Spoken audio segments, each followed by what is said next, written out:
Y sí,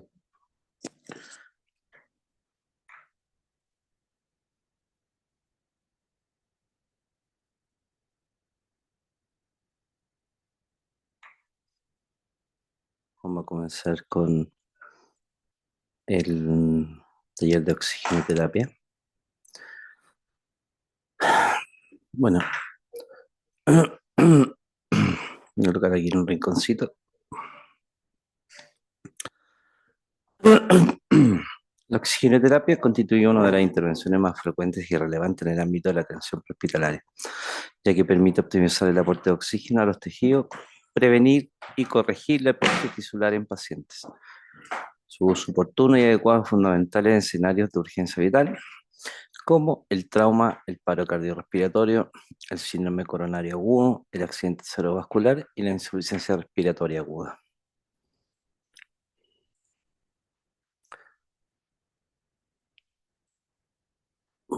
Voy a volver con una atrás.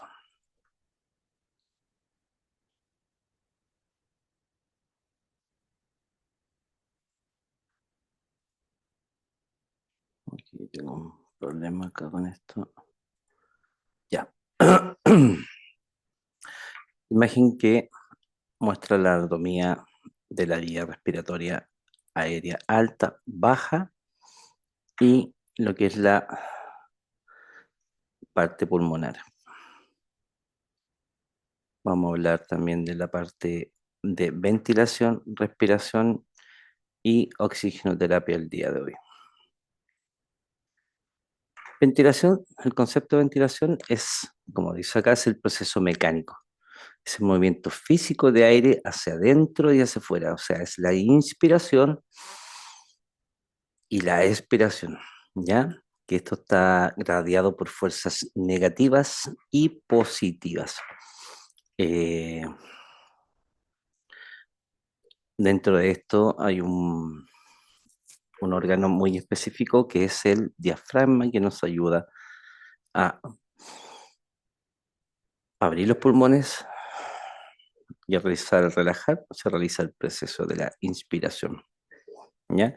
Esto es importante porque a veces en la auscultación nosotros tenemos que saber auscultar los ruidos inspiratorios y expiratorios para poder determinar si el problema es inspiratorio o expiratorio. Las frecuencias normales en un adulto suelen ser entre 12 y 20 por minuto. Los pediátricos varía un poco más, desde el nacimiento, lactante mayor y los niños. La respiración es el proceso fisiológico y químico.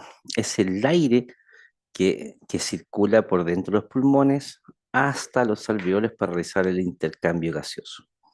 Se hablan de tres respiraciones: la externa, que es la hematosis, que es el intercambio de gas entre los alveolos pulmonares y la sangre de los capilares; la respiración interna, que es el intercambio de gas entre la sangre y los tejidos del cuerpo; y la respiración celular, proceso bioquímico dentro de las mitocondrias, donde las células utilizan el oxígeno para descomponer la glucosa y producir ATP, famoso ciclo de Krebs. Les comparto un par de imágenes, ¿ya? Para que se pueda entender un poquito más el proceso de la respiración y de la ventilación. Siempre tener presente los 10 correctos y los 4 yo, ¿ya? Siempre tenemos que confirmar que el paciente sea el correcto al que vamos a atender, que el medicamento, en este caso el oxígeno, que viene siendo un medicamento, también sea oxígeno y no aire el que le vamos a colocar, porque hay unas partes cuando nos conectamos a veces en los hospitales y ocupan aire y oxígeno, ¿ya? Que la dosis correcta de administración sea la correcta y la indicada, que la vía sea la correcta, la hora en que lo vamos a hacer, en este caso sería una nebulización, ¿ya? Revisar los vencimientos de los medicamentos, que es muy importante, educar y informar al paciente el procedimiento que vamos a realizar, registrar lo que estamos haciendo valorar posibles reacciones alérgicas en cuanto a medicamentos o bien problemas que podemos tener durante la oxigenoterapia, y uno prepara y administra uno mismo. En este punto uno puede delegar, la enfermería siempre delega muchas cosas, pero nosotros igual, a pesar de ser delegados, ya sea por médico, nosotros los enfermeros y los enfermeros delegar a los TENS, poder siempre tener estos 10 presentes. Dentro de los 4 yo, siempre está el yo preparo, yo administro, yo registro, yo respondo por lo que estoy haciendo. ¿Qué es la oxigenoterapia? ¿Ya? Básicamente es la administración de oxígeno con fines terapéuticos. Por tanto, el oxígeno es un medicamento y tiene que haber una indicación médica, ¿ya? O una delegación del procedimiento para poder ejecutar. ¿Ya? Se indica como FIO2 mayormente.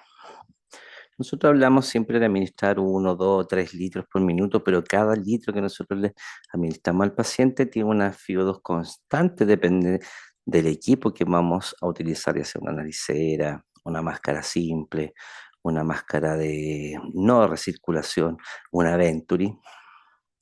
Por ende, todo eso tiene una fracción inspirada de oxígeno.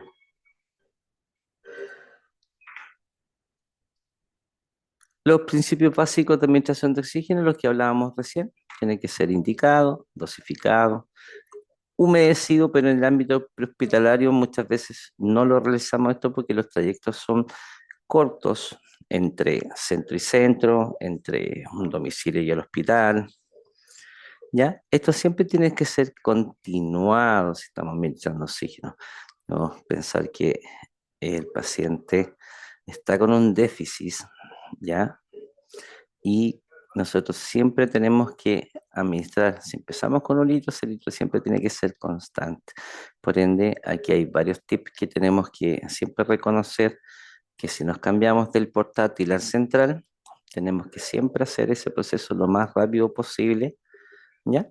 Y para poder evitar algunas pérdidas de tiempo, eh, se prepara desde antes este cambio. Eh, Estamos administrando 1 litro por un tubo portátil y nos conectamos al central de la ambulancia o al del hospital y ya tenemos que saber si tenemos el niple, si el oxígeno, hay oxígeno central obviamente porque lo revisamos todas las mañanas o al inicio de turno, y nosotros tenemos que dar ese mismo litro en el central y ahí recién realizar el cambio. Controlado, porque sabemos que estamos administrando 1 litro y siempre tenemos que estar chequeando que ese litro sea administrado. En cuanto a la necesidad del paciente, hablamos de 1 litro, lo básico pueden ser 2, 3, 10, ¿ya? Y siempre tiene que ser controlado. ¿Cómo lo controlamos? Que, bueno, obviamente en el flujómetro de los 10 litros y además del proceso de la oximetría, para ver cómo vamos titulando a este paciente.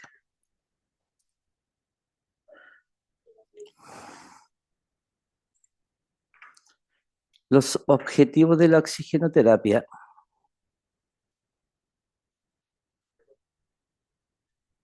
eh,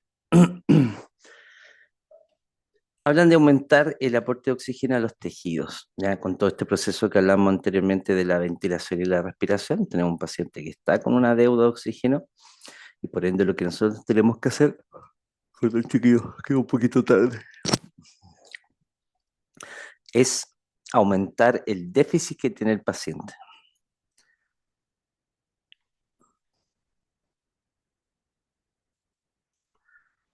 Dentro de los dispositivos que nosotros tenemos la red de oxígeno central que encontramos en las ambulancias y en los hospitales. Tenemos que saber que donde vamos a conectar siempre diga oxígeno y no aire medicinal. Y los balones transportables que tenemos en cada ambulancia. En este caso, este está con un humidificador, pero nosotros no ocupamos este humidificador a menos que vamos a realizar un traslado, vamos a tener un paciente muchas horas y básicamente se mantiene la humedad para no realizar una parálisis de los cilios nasales. Materiales siempre para la oxigenoterapia. Tenemos que tener un manómetro, no siempre está presente. Mayormente los centrales están un flujómetro, que con esto nosotros vemos los litros por minuto que le estamos aplicando al paciente. Un humidificador, en caso que lo podamos tener, en la ambulancia los tenemos, pero no lo ocupamos. Y diferentes tipos de mascarillas, y en caso de ocupar un humidificador, agua destilada o bien los más modernos que ya vienen listos y son desechables y obviamente estériles. Este es el manómetro, ¿ya? Que mide la cantidad de eh, oxígeno que hay dentro del tubo, ¿ya? El flujómetro, como hablamos, mide los litros por minuto. Y el humidificador que realiza hidrata las partículas de oxígeno con agua destilada y así evitamos la resequedad de los cilios y la parálisis de esto. Los cuidados del humidificador, en caso de que nosotros los ocupemos, ¿ya? En caso de que los ocupemos, siempre utilizar agua bidestilada que viene en este formato y a veces en bidones. No se rellena completamente, por eso los humidificadores vienen con una marca mínima y una marca máxima, ¿ya? En caso que estemos en el SAPU chiquillo y estamos recibiendo turno, fijarnos que hayan sido cambiados, que estén rotulados con la fecha del cambio y que estén en los niveles correspondientes. Y obviamente al terminar el turno tenemos que realizar el cambio este para que los compañeros puedan seguir al otro día. Estos son los que les mencionaba, que mayormente nosotros los conocemos, los vemos en clínicas, hospitales, y estos son los desechables. Entrando ya en tierra derecha, tenemos lo que más usamos, lo más básico, que son las nariceras, cánula nasal o malmente llamada bigotera. Este es un sistema de bajo flujo, ¿ya? Y que aporta FIO2 entre 24 y 40% aproximadamente. Eh, Les dejo un esquema con las FIO2 correspondientes de cada una. Estas son las famosas cánulas que tenemos adulto, pediátricas y neonatales. Siempre nos vamos a fijar que en la cánula, esto tiene que ver con la correcta colocación de la cánula, vienen algunas que son curvitas. Estas vienen un poquito curvadas, ¿ya? Y esta es la que queda por debajo del puente nasal y esta es la que ingresa a la nariz en esta posición. La curva va hacia adentro y no al revés, no está apunta hacia afuera, porque tiende a chocar con la pared y no logramos la oxigenación que necesitamos. Obviamente, estas tienen que ir hacia adentro, como estoy marcando con la flechita. Esta base va en el puente nasal y nos indica mayormente hacia dónde tiene que ir, porque hay algunas que son rectas y tienen este espacio acá y nos indica que eso va hacia el puente nasal.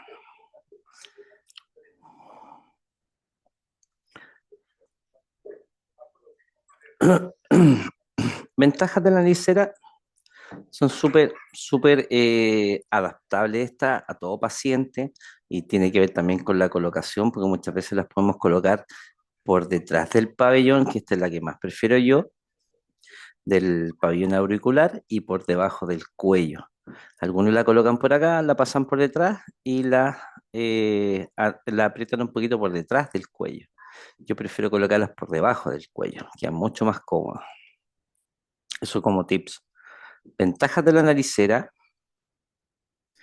Ahí sí, ventajas de la naricera, que es un modelo simple, fácil de usar, cómodo y tolerable para el paciente. te puede permitir realizar varios procedimientos. Las precauciones, siempre mantener la visera fija a la piel, cuidando su indemnidad, que tiene que ir ajustada y no muy apretada. Vigilar que las conexiones estén acodadas, mantener la vía despejada, libre de secreciones. En algunos casos se cambian cada 24 horas o según necesidad. Mantener al paciente en posición semi-Fowler.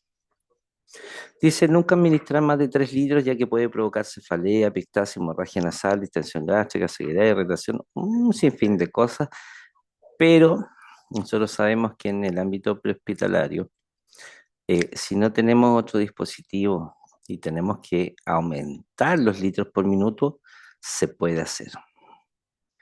El que dice aquí puede, que quiere decir que no siempre sucede, por ende, se puede hacer. Esto es el mal menor ante el beneficio de aumentar los litros por minuto a un paciente. Esto es en caso de que no tuviéramos otro dispositivo. Incluso hoy en día se utilizan esta naricera y según las nuevas indicaciones de la DAS, que nos indica a nosotros los cambios que se hacen en el manejo de la vía aérea, nosotros hoy en día la usamos para generar oxigenación apneica en los pacientes. Quiere decir que usamos dos dispositivos, mayormente una máscara con bolsa de no reanimación, más una naricera, ya.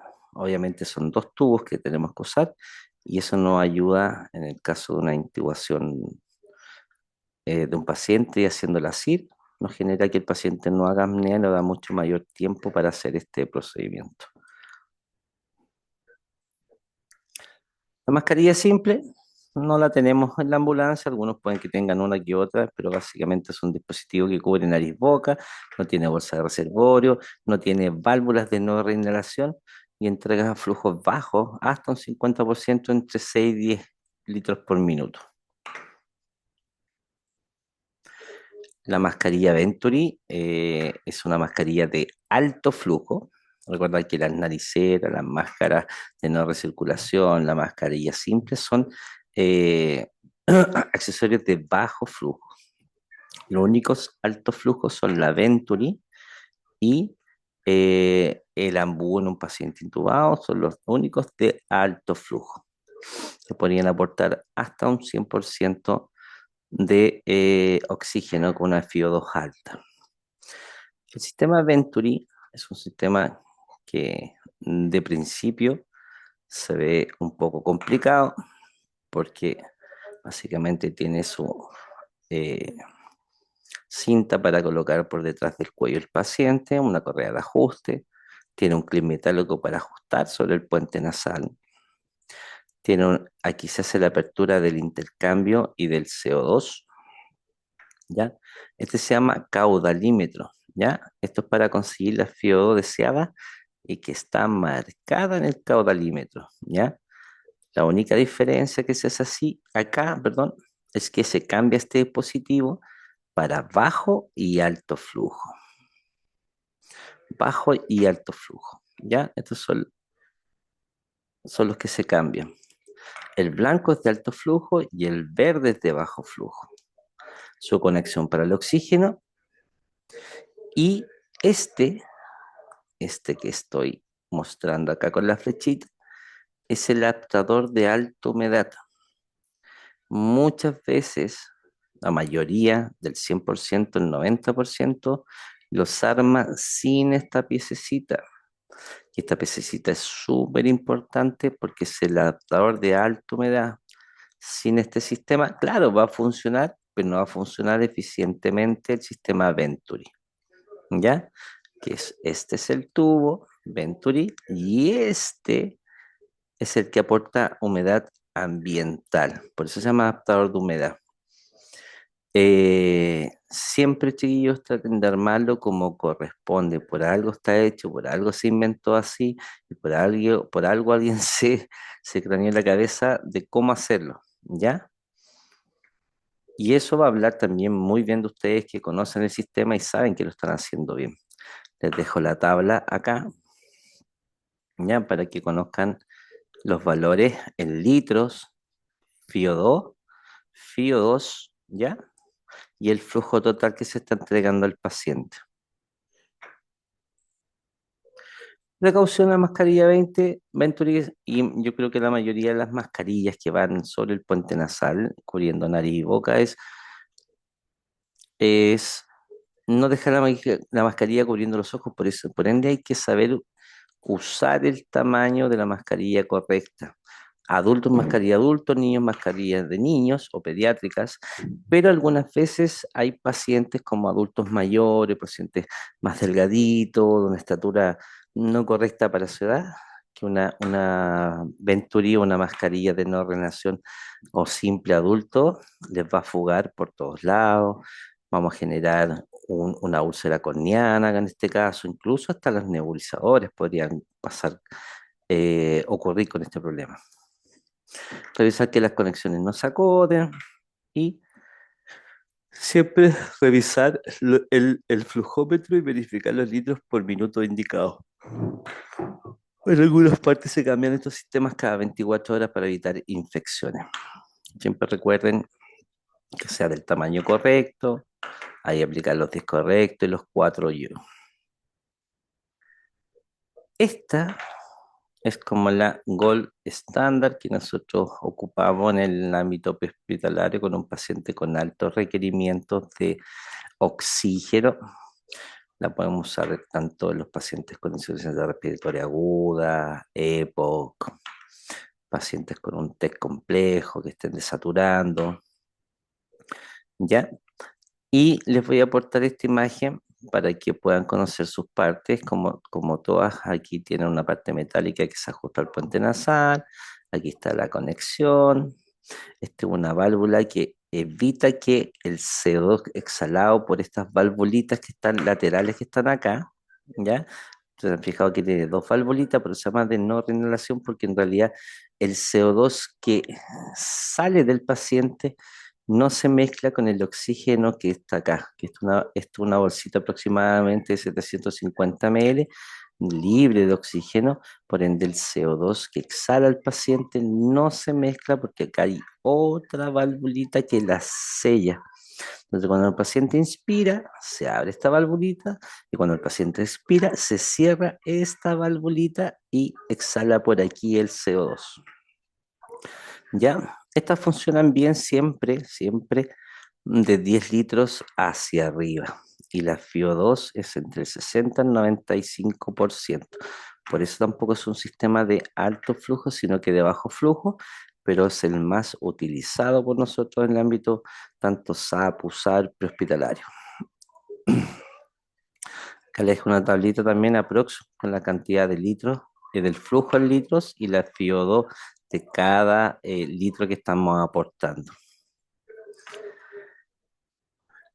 Los procedimientos siempre hay que lavarse las manos, reunir el material, explicar el procedimiento al paciente, verificar que tenemos oxígeno tanto en la red o en los tubos grandes de oxígeno.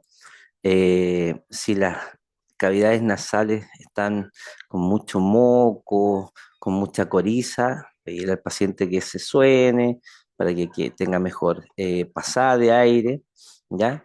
El frasco humidificador tiene que estar con agua bidestilada, en este caso dice destilada, pero es bidestilada, eh, y hacer las conexiones como corresponden, siempre, y el detalle que se le va a la mayoría, nosotros estamos pasados, es fijarse que los tubos transportables estén abiertos, ¿ya?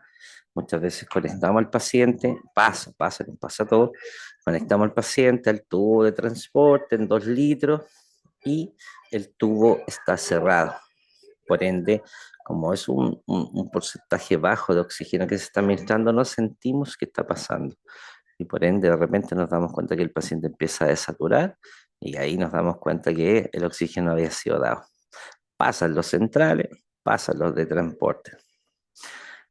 Acomoda el paciente.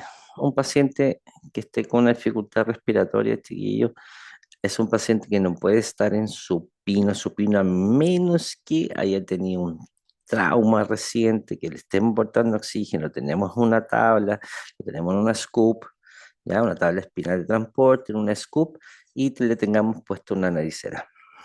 Fíjense que en los collarines hay unos ganchitos, sobre todo en esos que son amarillos con azules, hay unos ganchitos y en los de marca Bambú, donde uno le puede conectar, ve pasar la naricera por los costados del pabellón auricular, lo engancha en los collarines. Miren, fíjense nomás, chiquillos. No les puedo poner una imagen, se me fue. Ya.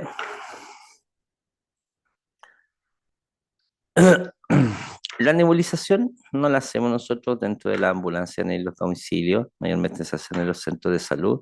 Es un procedimiento habitual en campaña de invierno y básicamente consiste en vaporizar un medicamento que se diluye en suelo fisiológico a altas presiones y este es inhalado por el paciente, ¿ya? En los niños cuesta un poquito más inhalarlo, pero podemos usar técnicas como que se sienten las piernas de su madre, ¿ya?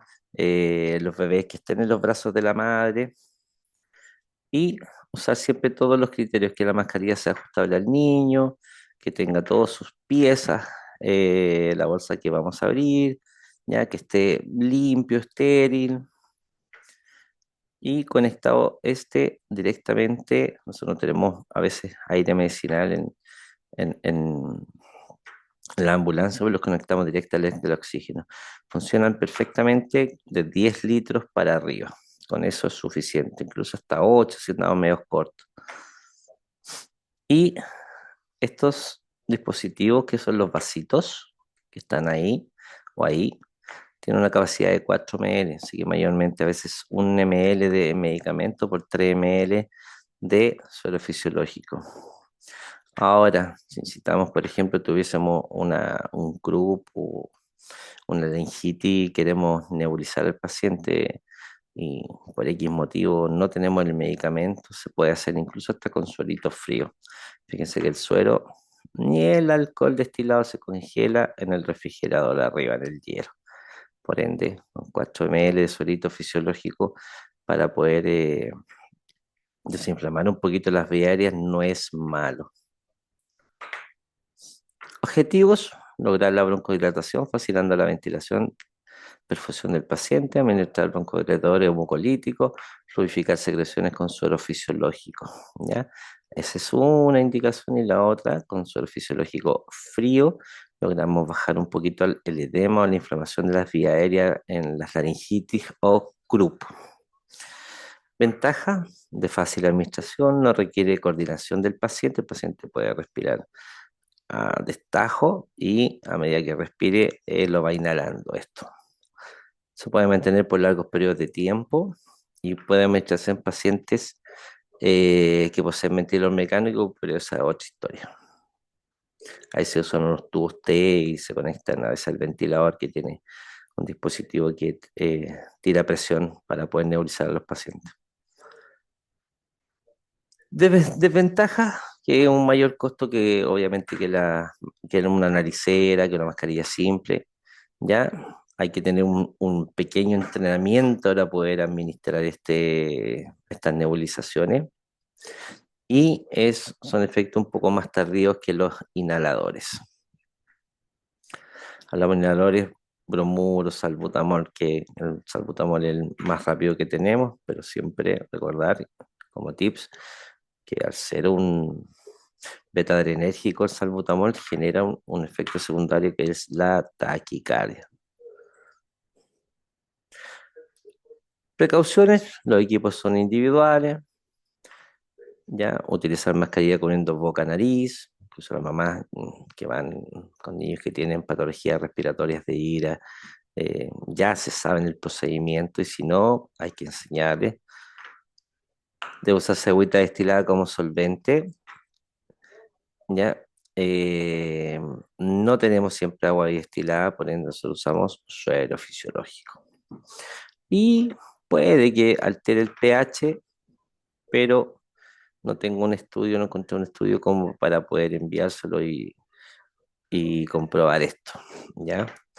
Siempre hay que ir controlando después de cada negociación los signos vitales, en este caso la frecuencia respiratoria y la oximetría. Recuerden que es un paciente que les vamos a administrar 10 litros un poco más la nebulización, 11 litros. Es un paciente que si lo tenemos conectado a un oxímetro, nos va a generar oximetrías de 99, 98 y eso es una pequeña mentira porque le estamos aumentando oxígeno más alto. Por tanto, que una vez que cortemos el oxígeno, que haya pasado el medicamento, mantenemos unos 5 o 10 minutos por lo menos el oxímetro para ver cómo anda este paciente. Ya recuerden que si lo hacen con salbutamol, va a generar un efecto secundario que es la taquicardia y es normal y sería algo como una taquicardia sinusal.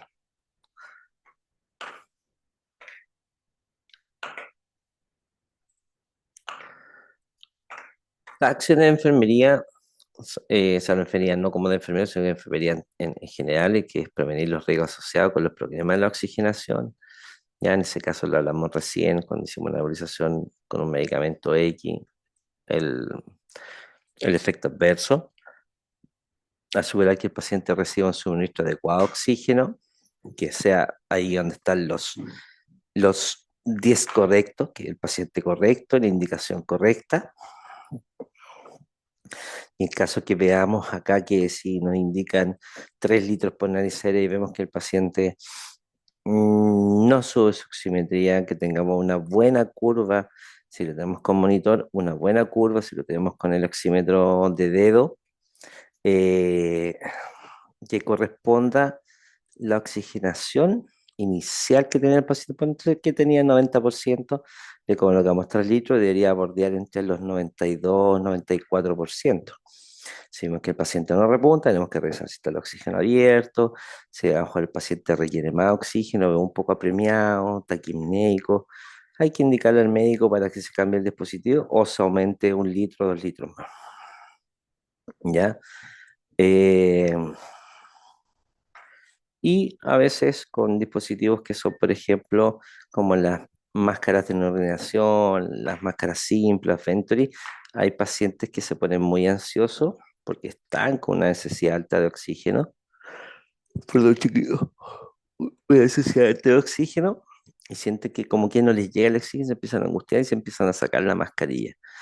¿Ya? Hay que siempre estar vigilándolo y tratar de que los pacientes mantengan la calma, llevarlos bien sentaditos en la ambulancia, sobre todo los EPA que requieren oxígeno, mucho oxígeno, ¿ya? Porque en la base hay agua y el intercambio gaseoso no se logra realizar y por eso le metemos altas dosis de oxígeno a presión para poder lograr hacer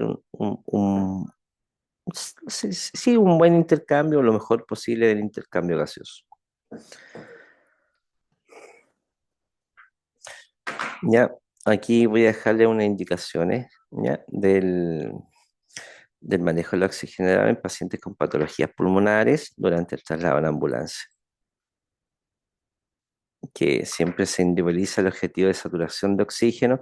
Hoy en día, lo, no- lo esperado ya, porque antes dice menor a 95%, después menor, hoy día sale entre 88 y 92%, sobre todo en los pacientes EPOC o algunos pacientes respiratorios. ¿Ya? Pacientes saturando menos de 92%, yo ya podría aportarle oxígeno con un dispositivo bajo flujo, porque no es mucha la demanda, 2, 3 litros según la indicación médica, y que me sature entre 94, 95 y un poco más podría ser. 100% es una locura, pero saturando mayor de 95%, 94% estamos bien. ¿Ya? Por eso dice, evitando la administración indiscriminada de altas dosis de fracción inspirada de oxígeno. Si el paciente para llegar a 95 requiere 1 litro, 1 litro. Si requiere 2 litros, 2 litros, ¿ya? Pero colocarle 15 litros a diestra y siniestra para que sature 100% es una locura, chiquillos. Por eso esto se titula según la necesidad del paciente y según su patología, ¿ya? Podemos generar esta hipercapnia, ¿ya? Siempre mantener la oximetría del paciente, vigilar la frecuencia respiratoria y los que saben auscultar, que ausculten para ver si que todavía se encuentran después, no sé, de una nebulización o una administración de hidrocortisona, se mantienen los los ríos respiratorios, que estos se ocultan al inicio y después de cualquier procedimiento. Ahí dice preferir dispositivos de bajo flujo titulables, nariceros o mascarillas simples según requerimiento. Nosotros las que más usamos son las de no recirculación, ¿ya? Ahora, si veo que un paciente, por ejemplo, tiene una naricera, la tengo con 3 litros, no llego a los estándares de titulación que me saturan entre 94 y 95, y ya voy en los 4 litros, los 5 litros, y hay que pensar un poquito antes de cambiar el dispositivo. Ah, si le ponemos una MAF y estamos con 8 litros, está saturando 97%, está bien, déjalo con 8 litros, ¿ya? Menos de eso el paciente empieza a chupar la bolsa y al final el paciente se empieza a sentir ahogado, no logra cumplir la función, la bolsa de no recirculación. Así que, y recuerden siempre, chiquillos, que esa bolsa antes de colocar al paciente, tiene que estar la bolsa inflada. ¿Y cómo se infla? Sellando la valvulita que está antes, superior a la bolsita, con el dedito se sella, obviamente utilizar guante, se sella la bolsa, se aprieta esa valvulita, se infla la bolsa y se le coloca al paciente. Ya, monitoreo continuo en el traslado con oximetría de pulso. Vigilar signos de retención de CO2, que los pacientes se ponen taquipnéicos y eso aumenta la retención de CO2, ¿ya? Y ahí básicamente para poder eliminar ese CO2 no es que se le coloque más oxígeno, perdón, sino que los pacientes hiperventilan, hay que hiperventilarlos para poder eliminar ese CO2 que está de más. Optimizar la posición del paciente, lo que hablábamos un ratito, chiquillo, es colocar al paciente lo más sentado posible, folder, ¿ya?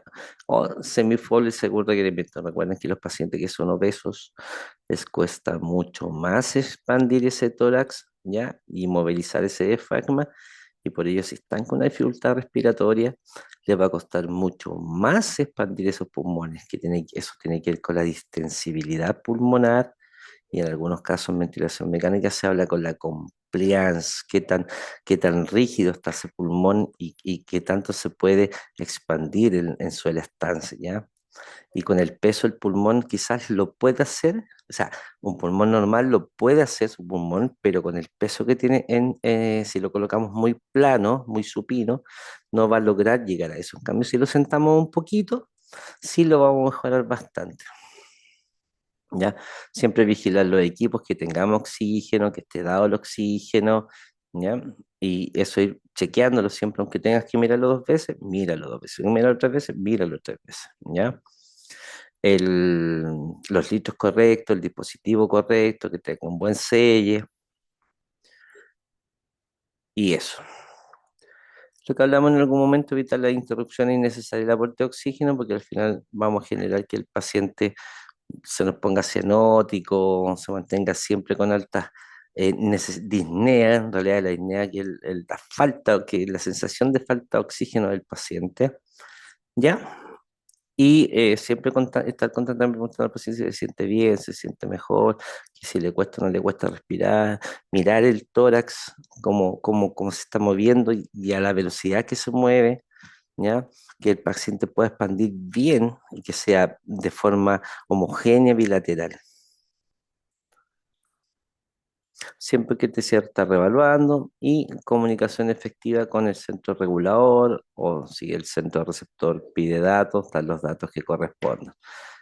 En este caso con el dispositivo que vamos, a cuánto vamos, si tuvimos que el paciente se nos complicó, tuvimos que poner una, no sé, una máscara laringea, comunicación chiquillo efectiva. A cuántos litros, saturando cuánto, la respiratoria, siempre la respiratoria. Paciente que usa oxígeno, se le saca la respiratoria. Nada más que hacer. Les voy a dejar también la bibliografía, chiquillo, donde sacar la información.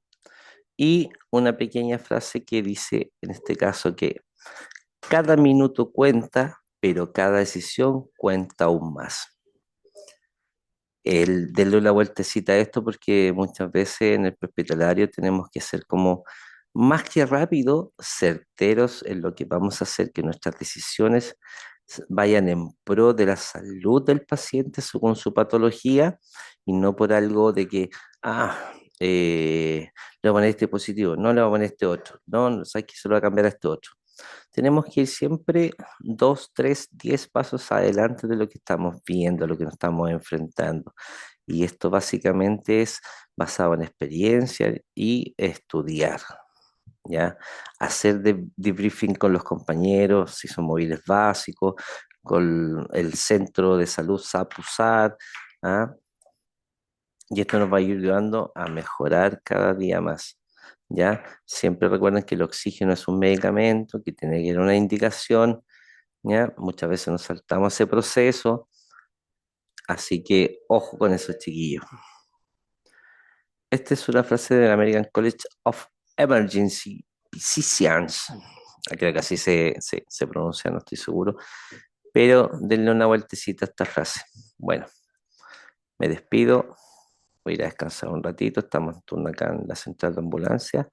Así que espero que lo pasen bien y estén bien.